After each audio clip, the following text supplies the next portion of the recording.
Hello বন্ধুরা, good morning. আমি lima. কেমন আছো তোমরা সবাই? আশা করছি তোমরা সবাই খুব ভালো আছো এবং সুস্থ আছো।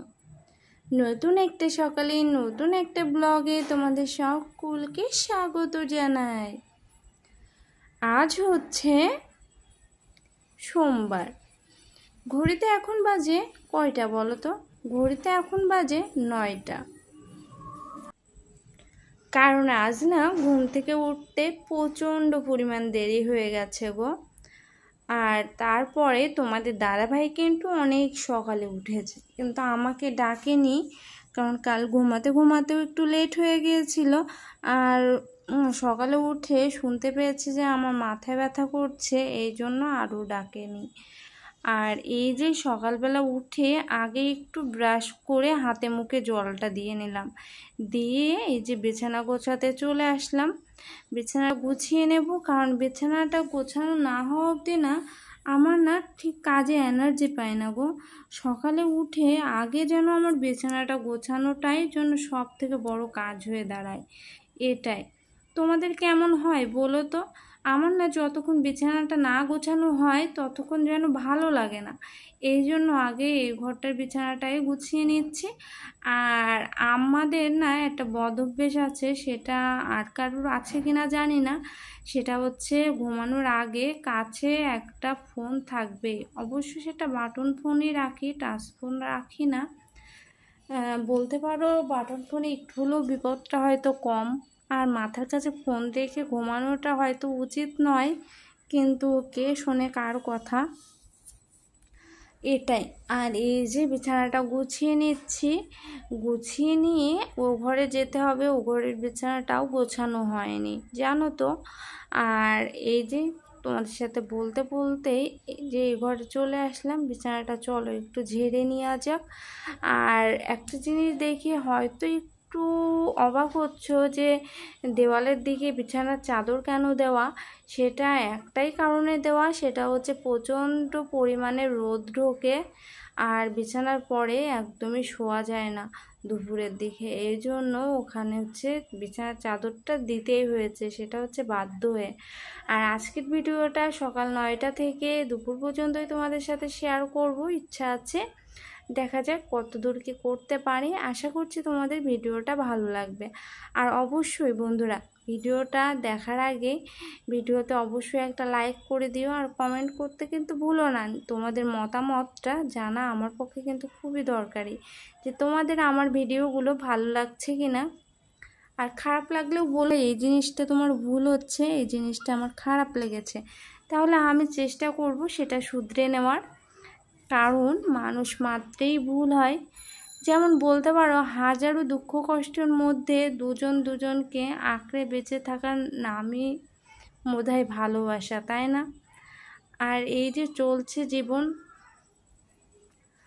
আর একটা কথা কি জানো, একটা সময় ছিল যখন অনেক ভালো ছিলাম, মাথার উপরে একটা ছাদ ছিল, মানে পায়ের নিচে মাটিটা অন্তত পক্ষে শক্ত ছিল, মাথার উপরে ছাদটা নড়বড়ে ছিল না। এখন যেমন আছি অন্যের আশ্রয়ে, অন্যের বাড়িতে, যখন আমাদের ছোট্ট স্বাদের বাড়িটা ছিল না।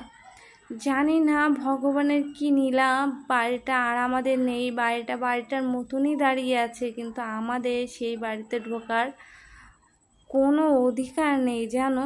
আমার শাশুড়ি মা আমাদেরকে না জানিয়েই, শ্বশুরমশাইয়ের বাড়িটা শ্বশুরমশাইয়ের নামেই ছিল, সেটা আমাদেরকে না জানিয়েই ওটা আমার ভাসুর আমার শাশুড়ি মা অন্য কাউকে লিখে দিয়েছে, মানে বিক্রি করে দিয়েছে বলতে পারো। এই জন্য আজ আমরা অন্যের আশ্রয়ে বেঁচে আছি। জানি না এই জীবনটা কত দিন কাটাতে হবে, জানি না কোনো দিন পারবো কি না নিজেদের রোজগারে একটা মাথার উপরে ছাদ জোগাতে। আজ অনেক কথা তোমাদের সাথে শেয়ার করে ফেললাম, আমার কষ্টের কথা বলতে পারো, আমার মনের কথা বলতে পারো, যে কথাগুলো শুধু আমি আর তোমাদের দাদা ভাই একে অপরকে বলি আর নিজেদেরকে বোঝাই। যে ভাগ্যের লেখন খুবই খারাপ গো, ভাগ্যে যেটা লেখা থাকবে সেটা হয়তো হবেই, এটা হয়তো আমাদের ভাগ্যে লেখা ছিল, তাই হয়েছে। কিচ্ছু করা নেই, ভবিতব্য কেউ বদলাতে পারে না। তুমিও পারবে না, আমিও পারবো না। তাই যতদিন বাঁচবো তার উপরে বিশ্বাস রেখে বেঁচে থাকবো। আর এই যে সকাল থেকে না দেখছি যে টিভির উপরে একটা প্রজাপতি এসে বসে আছে, আর আমার কিন্তু স্নান করে পুজোটাও সারা হয়ে গেছে, ফুলটাও তুলে নিয়েছে। তোমাদেরকে তো যতটা পারলাম শেয়ার করলামই। আর এই যে প্রজাপতিটা দেখিয়ে আমি একটু কিছু খাওয়া দাওয়া করে একটু রেস্ট করছিলাম, আর তোমাদের জন্য ভিডিওটা এডিট করছিলাম। করতে করতে এই যে ঘড়িতে প্রায় 12:30 একটা মতো বেজে গেছে। তোমাদের দাদাভাই আবার চলে আসবে, এই জন্য রান্না করতে চলে আসলাম। কারণ আস্তে আস্তে ও কাজ থেকে আসলে ওর প্রচণ্ড পরিমাণ খিদে লেগে যায়, আর ওর এমনি একটু ঘন ঘন খিদে পায়, কারণ দুদিন অন্তর অন্তর অসুস্থ হয়ে পড়ছে, দেখতেই পাচ্ছ তোমরা। এটা ওটা লেগেই আছে ওর। এই জন্য ওকে নিয়ে বড্ড চিন্তার ভিতরে আছি, কারণ আমার জীবনে ও ছাড়া তো কেউ নেই। চিন্তা করলেও ওকে নিয়েই করি, আর ভালো কিছু ভাবলেও ওকে নিয়েই ভাবি। তোমরা সেটা সবটাই জানো, এতদিন আমার ব্লগ দেখে বুঝতেই পারছো। আর তোমাদের যদি আমার ভিডিওগুলো ভালো লাগে তাহলে অবশ্যই আমার চ্যানেলটি সাবস্ক্রাইব করতে ভুলো না কিন্তু বন্ধুরা। আর এই যে একদম পাতলা করে ডাল করে নিয়েছি, ডালটা সেদ্ধ করে নিয়েছিলাম আগেই, সেটা তোমাদের সাথে শেয়ার করা হয়নি। ভাতটাও হয়ে গেছে, আর ডালটাও নামিয়ে নিলাম, আর আলু পটল কলা দিয়ে একটা সবজিও রান্না করে নিলাম। তোমাদের দাদাভাইও খেতে পারবে, আমিও খেতে পারবো।